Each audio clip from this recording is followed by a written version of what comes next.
안녕하세요. 올해 10월에 결혼식을 앞두고 있는 29살 여자입니다.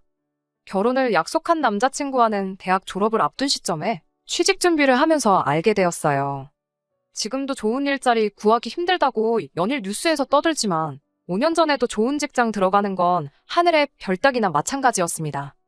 대학만 가면 다 끝날 줄 알았는데 취직 준비하는 게 대입 시험 때보다 더 힘들더라고요.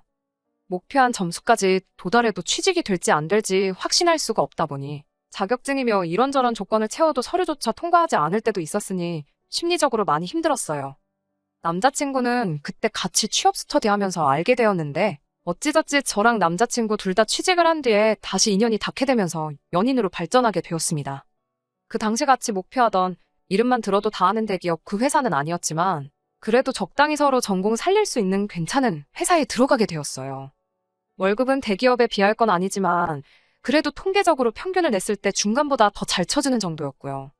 사회초년생 때 시작한 연애다 보니 결혼에 대해서는 사실 딱히 생각해 본 적 없는데 그냥 그렇게 취직 이후로 쭉 오랫동안 만나게 되니 무르르듯 자연스럽게 결혼 이야기가 오고 가게 되었습니다. 남자친구가 저한테 먼저 이야기했던 게 있는데 요즘 부모님한테 손 벌려서 결혼하는 사람이 어디 있냐고. 모처럼 신혼부부를 위한 전세제도도 잘 되어 있는데 그냥 대출받아서 양가 부모님한테 손 벌리지 말고 결혼 준비를 하자고 했습니다. 저도 저희 부모님 형편을 어느 정도 알고 있다 보니 흔쾌히 그러자고 했는데 남자친구가 그 말을 꺼낼 때 좀 더 자세하게 물어볼 걸 그랬다는 후회가 바로 들었습니다. 남자친구가 5년 직장 생활하면서 모아놓은 돈이 4천만 원밖에 안 되었던 거예요. 그런데 저도 남자친구랑 같은 해에 회사 생활 시작했고 월급도 비슷했는데 저는 모아놓은 돈이 남자친구의 딱 2배였습니다. 그렇다고 남자친구랑 연애를 하면서 데이트 비용을 전부 남자친구가 부담했던 것도 아니었고요. 제가 모아놓은 돈이 2배나 넘는다는 사실을 알게 되니 남자친구가 적잖이 당황하더라고요. 제가 돈을 어째서 그것밖에 못 모았냐고 하니 인터넷에 검색해보라고. 현실적으로 5년 직장 생활에서 4천 모은 거면 잘 모은 편에 속한다고 하면서 자기 주변에는 자기보다 잘 모은 사람들이 한 명도 없다고 오히려 당당하게 나오는 거예요. 남자가 사회생활하고 그러려면 돈 쓸 일도 있고 그러지 않겠냐고 제가 이해해야 한다고 하는데 솔직히 남자친구랑 오랜 기간 연애하면서 사람이 나쁜 사람이 아니란 것도 알고 있었고 가족만큼 편해졌기도 해서 결혼을 결심한 거긴 하지만 저렇게 뻔뻔하게 나오는 모습을 보니 결혼을 다시 생각해야겠다 하는 마음이 굴뚝 같더라고요. 연애할 때도 단점이라고 생각했던 게 꼭 자기를 주변에 어떤 상황과 비교를 할 때마다 꼭 자기보다 상황이 못한 사람들하고만 비교를 하고 싶어 했어요. 예를 들자면 모아놓은 돈 가지고 변명했던 걸 들 수 있겠네요. 자기가 알아보니 현실적으로 직장 생활하면서 1년에 1천만 원도 못 모으는 사람들이 부지기수다 하는 인터넷 게시물을 어디서 보고 저렇게 이야기하는 거였거든요. 그런데 조금만 더 검색해보면 직장 생활 5년 차에 1억을 모았네, 1억 5천을 모았네 하는 글들도 심심찮게 찾아볼 수 있었어요. 애초에 1억이나 모았을 거라곤 기대도 안 했지만 적어도 저랑 비슷하게는 모았을 거라 생각했는데 제 반밖에 안 되었으니 낭패였지요. 남자친구도 분위기 파악 정도는 할 줄 아는 사람이었으니 제가 심기가 불편하고 상황이 좀 안 좋게 돌아가는 걸 눈치챘나 봐요. 한동안 제 눈치를 그렇게 보면서 있었는데 며칠 지나지 않아서 목소리에 잔뜩 힘이 들어가서는 자기 부모님께서 자기 결혼할 때를 위해 모아둔 돈이 있으시다며 1억을 보태주시기로 했다 자랑처럼 이야기하더라고요. 먼저 부모님 손 안 벌리고 결혼하자던 사람이 상황이 급박해지니 부모님께 도움을 요청했다는 건 안 봐도 비디오였습니다. 그래도 그걸 가지고 따지지는 않기로 했어요. 남자친구 말 맞다나 갑자기 어디서 힘들게 구하신 것도 아니고 아들 장가 보낸다고 쭉 모아왔던 돈이라고 하니까 말입니다. 그런데 남자친구 쪽에서 남자친구가 모아놓은 돈은 차치하더라도 계획에는 없었던 1억이라는 큰 돈을 해주기로 했는데 저라고 저희 부모님 상황 힘든 거 알고 있지만 저희 쪽에서 아무것도 안 해가게 둘 수가 없더라고요.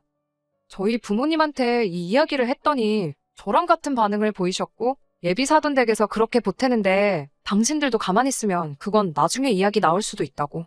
일단 노후 자금으로 쓰신다고 적금을 여러 개 들어둔 게 있는데 그중 하나를 깨서라도 2천을 만들어주겠다 하셨습니다. 그럼 제가 모은 돈 8천에 부모님이 지원해준 돈 2천에서 1억을 해가는 거나 마찬가지니까요.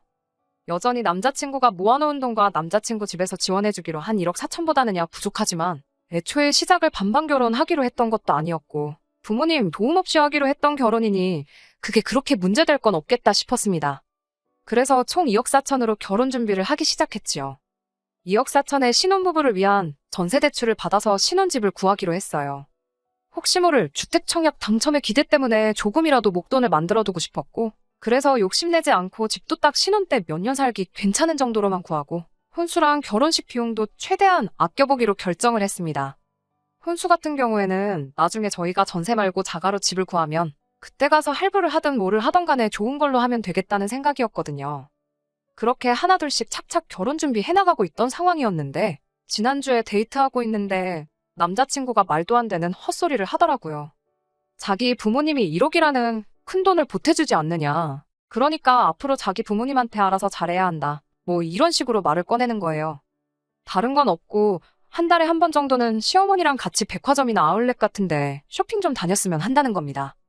자기가 외동아들인데 어머니가 이따금씩 딸이 있었으면 좋겠다고 하셨다고. 이참에 제가 딸 같은 며느리 역할 좀 톡톡히 해주면 좋겠다고 하더라고요. 아버지도 무뚝뚝한 성격이고 자기도 아들이다 보니 잘해드리고 싶어도 같은 여자인 제가 하는 것만 하겠냐더라고요. 어머니가 자기한테 전화 오면 참 좋아하시는데 무뚝뚝한 아버지 닮아가지고 자기는 전화하는 게 불편하니까 자기 대신해서 안부 전화도 자주 드리면 좋겠다니 어쩌니 하는데 무슨 생각을 가지고 저런 소리를 다 하고 있나 싶었습니다. 그러다 결정적으로 남자친구가 한마디를 더 보태는데 오만정이 다 뚝 떨어지더군요. 저보고 이제 여자친구가 아니고 며느리가 되는 거니까 시댁에 가면 불편한 티도 내지 말고 손님처럼 가만히 있지 말라는 겁니다. 왜 저런 이야기를 하나 했더니 결혼 허락 받으면서 예비 시댁에 들렀던 날 일에 대해서 말을 꺼내더라고요. 그래도 처음 인사드리러 간다고 해서 샤인머스켓 한 상자 사들고 인사드리러 갔었어요. 자리가 아무래도 어려운 자리다 보니 조금 어색하긴 했지만 최대한 자연스럽게 있으려고 노력했어요. 불편한 티는 최대한 내지 않으려고 노력했었는데 남자친구 눈에는 제가 많이 불편해하는 게 보였나 봐요. 이미 남자친구는 저희 집에 먼저 인사를 드렸고 그때 결혼 허락이고 다 받고 간단한 대화 몇 마디 나눴던 상황이었습니다.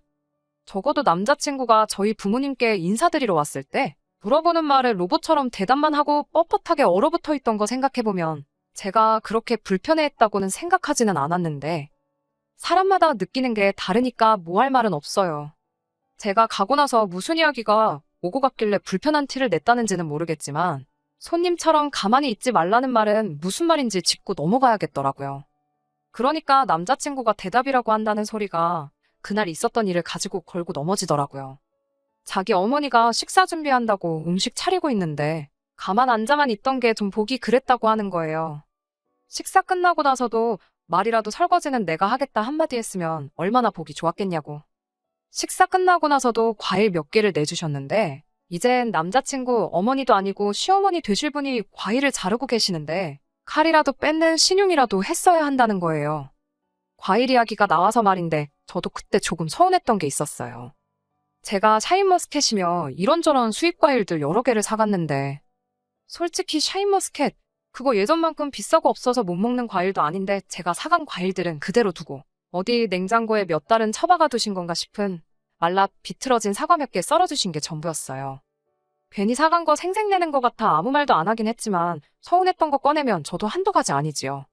당장 남자친구가 저희 집에 인사하러 왔을 때 빈손으로 왔던가 하며 그런데 되려 지난 이야기 끄집어내가며 그땐 그랬고 저땐 저랬지 하며 앞으로 잘하라는 소리가 뭔가 싶더라고요.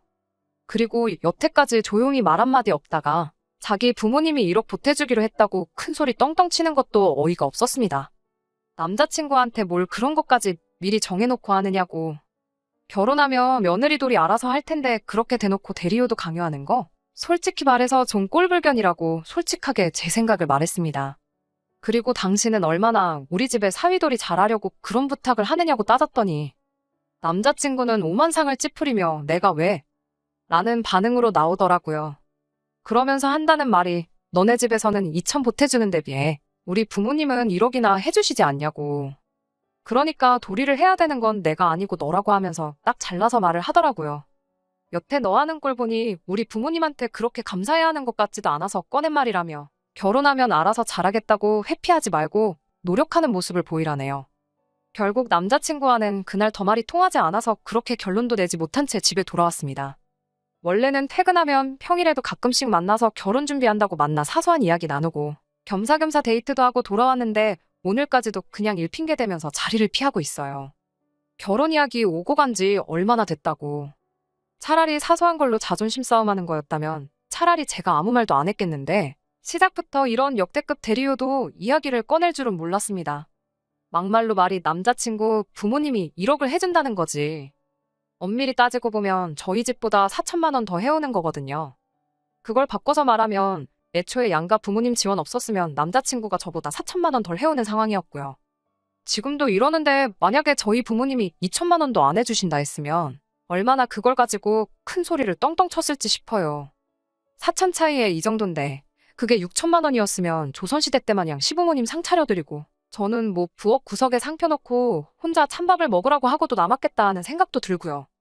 솔직히 결혼이고 뭐고 그냥 다 때려치고 싶은 심정입니다. 안녕하세요. 돈 얼마 더 해온다고 역대급 대리요도 강요하는 남자친구 때문에 사연을 보냈던 쓰니입니다. 댓글로 조언 남겨주신 분들께도 너무 감사드립니다. 남자친구와는 사연 올린 이후로 2주 동안 바쁘다는 이유로 안 만났어요. 주말에는 친구들하고 예전에 정해놓은 선약이 있다고 핑계대고 자리를 피했고요. 평소 같으면 회사 나가는 평일이라 할지라도 일주일에 2-번 정도는 남자친구랑 데이트를 하고 집에 들어오던 저였으니 칼퇴하고 와서는 집에서 한숨만 땅이 꺼져라 쉬고 있는 저를 보고 저희 어머니께서 뭔가 낌새를 눈치채셨던 것 같아요. 무슨 일이 있었는지 물어보시길래 남자친구와 있던 일을 다 이야기해줬더니 어머니가 대수롭지 않은 듯 그게 뭔 고민이냐고 하면서 언제 날 잡아서 남자친구나 한번 다시 집에 데려오라고 하시더라고요. 저는 파혼을 해야 하나 말아야 하나 고민하고 있었는데 별일 아니라고 하시면서 집에 데리고 오라 하시니 솔직히 이해가 되지 않았습니다. 어머니도 옛날 분이시니 남자친구가 틀린 소리 하는 게 아니라고 생각하시나? 하는 생각까지 들었어요. 그 주말이 돼가지고 남자친구 보고 저희 부모님이 한번 보자시니 오라고 했어요.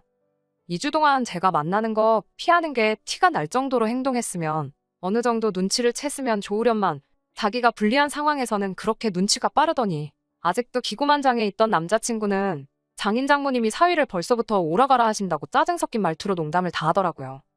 집단에는 농담이라고 능청스럽게 말하긴 했지만 그 말 한마디에서부터 이미 남자친구가 평소에 어떻게 생각하고 있는지 잘 말해주는 거라 생각했습니다. 그리고 저녁 시간 맞춰서 남자친구가 저희 집에 찾아왔는데 기대는 안 했지만 역시나 또 빈손으로 몸만 덜렁 왔더라고요. 제가 그걸 가지고 뭐라 한마디 했더니 저보고 괜찮겠냐고 자기가 뭐 사왔으면 또 벌써 2만 원만큼 결혼 비용에서 차이가 나지 않겠냐고 이죽거리는데 솔직히 한 대 걷어차주고 싶더라고요. 아무튼 그렇게 저희 집에서 부모님과 남자친구, 저 이렇게 넷이서 식사를 했습니다. 식사 끝나고 나서 어머니가 남자친구한테 할 이야기가 있으니 이쪽으로 와보라고 하시더라고요. 남자친구가 자리에 앉자마자 어머니가 통장 몇 개를 꺼내시는데 그 통장들은 부모님이 노후자금 하신다고 적금 여러 개 쪼개서 들고 있는 통장이었어요. 아직 만기가 한참 남은 것도 있고 그런데 대충 그 통장에 있는 돈만 합쳐보면 1억 3천 정도 되는 금액이 들어있었습니다. 그리고 어머니는 남자친구한테 이 돈을 결혼자금으로 주시겠다 하더라고요. 남자친구도 솔깃했을 거예요. 그 돈이면 신혼집 전세는 대출 따로 받을 필요 없이 구할 수 있었거든요. 아무리 이자가 싸도 아예 안 내는 것보다 쌀 수는 없잖아요. 어머니께선 그 통장을 모아들고는 남자친구한테 건네는 신용을 하면서 한마디 하시더라고요. 그럼 우리 집에서는 도합 1억 5천을 해주는 건데 앞으로 어떤 사위가 될 건가 한번 말해보라고 말이지요. 남자친구는 통장을 받아들이려고 뻗은 손을 공중에 멈춰서는 잔뜩 당황해서 시간이 정지한 것처럼 그대로 얼어붙어 있었습니다. 당황해서 한마디도 잊지 못하고 있던 남자친구를 두고 저희 부모님이 말씀하시기를 자네가 내 딸한테 무슨 이야기를 했는지 다 들었다고. 그런데 이제는 우리 집에서 돈을 더 해주는 상황이 되었으니 이제는 상황이 반대가 된 게 아니냐며 똑같이 해야 되는 거 아니겠냐 하더라고요. 저희 아버지가 토요일이 되면 새벽바람부터 등산을 가고 일요일에는 조기축구회에 나가세요. 그런데 등산이며 축구며 혼자 다니시니 적적하신 것 같아 보인다고. 남자친구 보고 앞으로 주말에는 등산이든 축구든 하나 골라서 장인하고 같이 다닐 수 있도록 하라고 하시더라고요. 원래도 회사에서 가끔씩 회식 대신에 주말에 등산을 가자고 불러내는 문화가 있다고 했는데 그때마다 등산이라면 아주 질색팔색을 하던 남자친구였거든요. 그런데 대뜸 이제는 등산을 빼도 박도 못하게 매번 가야 한다니.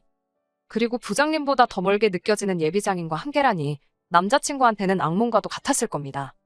어머니는 이어서 말하시길 우리 집도 딸 한 명밖에 없어서 아들 있는 집 보면 부러웠는데 당신이 또 한깔끔 하는 성격이라 한 달에 한 번은 기분 전환으로 집안 가구 배치도 바꿔보고 대청소하면서 베란다 샤시 같은 것도 다 뜯어내서 물 청소 싹 하고 싶었는데 아들이 없어서 그렇게 못하셨다고.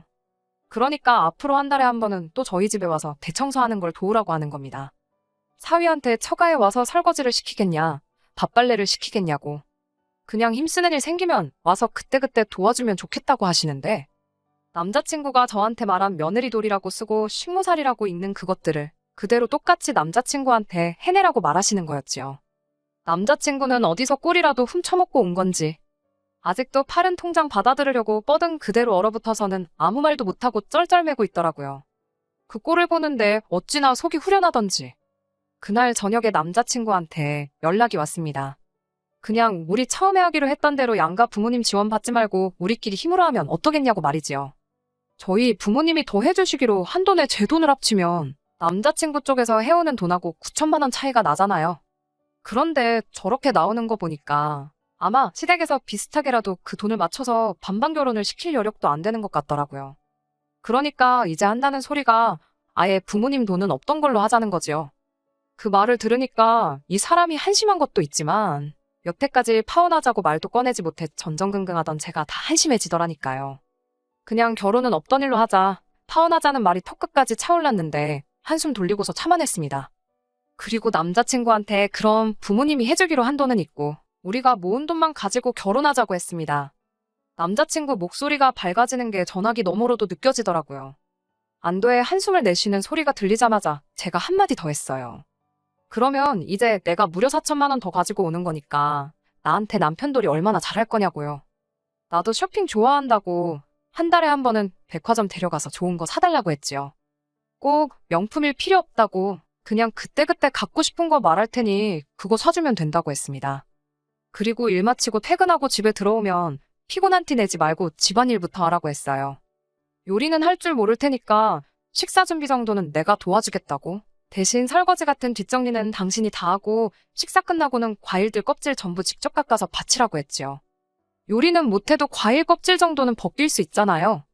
제 말이 끝나기 무섭게 남자친구가 갑자기 왜 그러냐며 쩔쩔매기 시작하더라고요. 지가 분리할 때만큼은 눈치가 그렇게 빠르더니 이번에도 역시나 눈치를 챈 것 같더라고요. 그래서 남자친구한테 기억 안 나냐고 했어요. 당신 부모님이 이렇게 해주기로 했으니까 나한테 며느리 돌이라고 포장해서 강요했던 대리효도 목록을 나한테 적용시켜서 똑같이 말한 건데 뭐가 문제가 있냐고요. 당장 양가에서 부모님들이 지원해주기로 했던 돈 합쳤을 때 차이 나는 4천만 원하고 내가 모은 돈과 당신이 모은 돈에서 차이 나는 4천만 원하고 뭐가 다르냐고 했지요. 남자친구가 먼저 저에게 했고 저희 어머니가 남자친구한테 되갚아줬던 것처럼 저도 똑같이 눈에는 눈, 이에는 이로 한 방 먹여줬습니다. 남자친구가 다시 저희 집까지 찾아온다고 진심으로 사과할 테니 한 번만 용서해달라고 하는데 제가 고작 남자친구한테 사과 한마디 받자고 이렇게 쏟아낸 건 아니었지요. 그리고 그제서야 2주 동안 혼자 머리 싸매면서 고민했던 말을 직접 꺼내줄 수 있었습니다. 지금 이 시간부로 결혼은 물 건너간 거라고 결혼은 물론이고 두 번 다시 우리 집 근처도 찾아오지 말라고 앞으로 영영 얽히는 일 없이 남으로 살자고요. 남자친구가 파혼이 말처럼 그렇게 쉬운 거냐고. 자기한테 계속 한 번만 더 기회를 달라고 하길래 지금 청첩장이 나온 것도 아니고 어디 예식장 예약해놓은 것도 없는데 그때 가서 파혼하는 것보다 그리고 결혼하고 나서 이혼하는 것보다 지금 없던 일로 하는 게 더 편하다고 해주고 앞으로 연락하지 말라는 말과 함께 전화 끊고 전화번호 차단해버렸습니다. 전화통화 나누는 10분간 속이 후련해가지고 그날 먹은 저녁이 벌써 다 소화가 된 것 같았어요. 전화 끝내고 나서 나오니까 어머니가 제 방문 앞에서 저를 기다리고 계시더라고요. 그리고는 저한테 잘했다고 한마디 해주시는데 그간 마음고생하던 게 날아가는 것 같아서 눈물까지 날 뻔했습니다. 어머니한테 그 적금들 엄마 아빠 노후자금 아니시냐고 내가 혹시 그 돈 받아서 결혼하겠다고 들면 어떻게 하셨을 거냐 물으니 그건 네 결정이니 존중해줄 생각 없다 하시더라고요. 그리고선 하시는 말이 저를 그 정도 모질이로 키우진 않았고 현명한 결정 내릴 거 믿고 있었다고 하셨어요. 남자친구랑 저를 오랫동안 같이 지켜봐왔던 지인들이 있는데 걔 중에 몇 명은 저희 어머니가 그래도 너무하신 것 같다고 말하는 사람이 몇 명 있었는데 저는 결코 그렇게 생각하지 않습니다. 그깟 돈 1억 받고 평생 식모살이 비슷하게 할 뻔한 거 구해주신 거나 마찬가지인데 왜들 그렇게 생각하나 모르겠네요. 아무튼 이렇게 파혼하게 되긴 했지만 제 나이가 그렇게 늦은 것도 아니고. 그리고 혹시 아나요? 똥차가 가고 벤츠가 온다는 말도 있잖아요. 적어도 이제 제 눈으로 뭐가 똥차고 뭐가 벤츠인지는 구분할 수 있게 되었으니 제 스스로 좋은 선택 내릴 수 있을 거라고 믿어요. 끝까지 들어주셔서 감사합니다. 오늘의 사연은 여기까지입니다.